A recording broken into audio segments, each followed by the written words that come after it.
அந்த கதை முடிந்த கதை, எந்தன் மனம் மறந்த கதை. என்ன செய்ய விடுகதை போல் என்னுடைய பிறந்த கதை.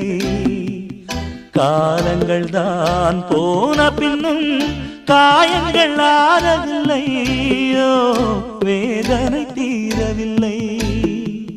சொல்லிவிடு வெள்ளி நிலவே